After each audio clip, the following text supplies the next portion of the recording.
seemed to be really interested in option 1 before. Name dropping, right? That was the name dropping one. There was the one that reflects poorly on me. Well, I've found one that meets both 1 and 2 for me. So, thank you for a trip down memory lane. And I'll just stand up here and blush for a little bit. Okay.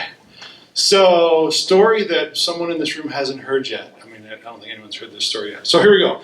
Imagine you're in college and a friend of yours says, hey, my brother is a bouncer at Bay Street out on Long Island. And we need bouncers and you're very large. I'm very large. At the time I was large, just bulkier, not quite as large. But anyway, so he says, so we need some extra bouncers. And I'm like, sure, whatever. I can do that. And he goes, all right, so the show is the Ramones. I'm like, oh, I can see the Ramones for free. He goes, yeah, sure, you can see the Ramones. Right? So, no, not like that. Oh, God. That's even funnier. I wish that story went that way. Okay, so here you are. No experience, never bounced before. Show up at this club, and turns out I'm the guy at the front door greeting all the people, checking IDs, making sure you're not armed. If you are armed, politely asking you to put it in your weapon in the car before the bouncers realize you're armed and you get hurt, all that good stuff. So I'm checking IDs, and the guy who invited me in says, by the way, my ex-girlfriend, her 2 brothers are coming. And they're 17 and 15. And it's a 21 and up club. He goes, just let him in. I'm like, sure, whatever, it's my first day, I'll get away with it, whatever. So the brothers come in, and the older brother comes in first, hands me his fake ID, and I look at it, I recognize the name, and I go, oh yeah, okay.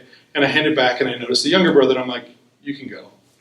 And so the 17-year-old is pissed because I haven't carded the 15-year-old. So already my night has started off really, really well.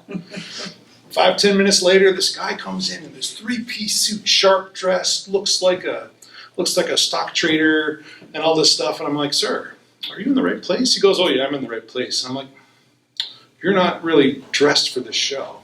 So I just want to make sure you're really here for the Ramones. And he goes, yeah, I know what I'm getting into. It's fine. And I'm like, well, okay, but I just, I kept feeling him out, just making sure that he knew that this was, there's a mosh pit and there's going to be violence and all this stuff. And he goes, oh yeah, that's fine, I'm John Ramone's dad. So I'm like, oh, okay. So I turn around and look at the head bouncer, who's my friend's brother, and I say, Johnny Ramone's dad? And he goes, sure is. And I'm like thinking to myself, Johnny Ramone's not a real name, but okay. So we take Mr. Ramone up to the executive seating area, the VIP section. So he's up there. And I'm up there at this point because I've been told now I have to be blocking people from getting into the VIP section because it's one of those nights. So there they are. The band comes out. The lead singer comes out. Hey, Dad! Kid. I'm just like, holy shit, this is Johnny Ramone's dad. That's freaking awesome, right? So everything's going really well. And by really well, I mean we built out this stage protection thing about 5 feet out. So when the mosh pit, gets going, people aren't moshing right into the stage and possibly knocking down the stage. 20 minutes into the show, the mosh pit protection thing that we've built, that we've already over-engineered, so there is way more wood than we would ever need, collapses with people in it. So the guys on the stage grab the people out of the mosh pit protector thing, and the crowd is thinking this is great. So you guys know I'm about 6'4". So imagine someone about 6'8" or 9". Imagine him about this big, climbing the stacks of speakers on the side of the stage because he thought it'd be a good idea to get to the top of those and just crowd surf. So I see him going up the stack and not realizing that he's quite this large. I reach up and I grab him on the shoulder, just like, hey, dude. He looks down at me, he comes down, and he's standing on the ground, and I'm like, you can't do that. And he goes, oh God, I am so sorry, I can't do that. I'm like, no, you cannot do that. What were you going to do? He goes, I was going to crowd surf. And I'm like, I would really like to see that, right? But I can't let you do that. And he goes, all right, can I get on the stage? I'm like, no, see those guys over there? They'll throw you off the stage. And he goes, perfect. And he runs over and he jumps up on the stage, and the 3 bouncers on the stage are like, oh, this guy's not in the band. They pick him up and throw him into the crowd. And he crowd surfs all around. So the night is going great. The mosh is going crazy. And somebody got stupid and decided they took offense in the middle of the mosh pit. So the mosh pit turned into a brawl. And all the bouncers decide, oh, time to go break up the fight. So you have, right, it sounds so easy. We've got 50 people who are very large wearing spiky clothes. And we're going to go break up that fight. And I'm standing there in the back going, I'm not sure I'm going to go break up that fight.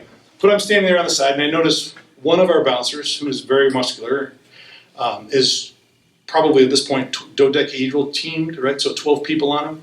So I think, oh, I'll go help him. So I grab one guy off the back, and as I grab him off the back, the bouncer, turns around, notices that I'm grabbing somebody, and says, no, nobody's supposed to be grabbing people except me. I'm the bouncer. So he pops me in the forehead. And after he hit me, he realizes, oh, that was one of the new bouncers. So I'm standing there like, I'm done. I go upstairs, and I'm talking to another friend, and someone said something about, this is a crazy show, this is really great. And I said, yeah, I'm one of the bouncers and blah, blah, blah. And she said something to another friend, and a friend said something back, and she said, oh yeah, suck my left toe. And I'm like, I'm still like doping. I'm like, okay, give me your foot. And that's how I lined up a first date. Not Julie.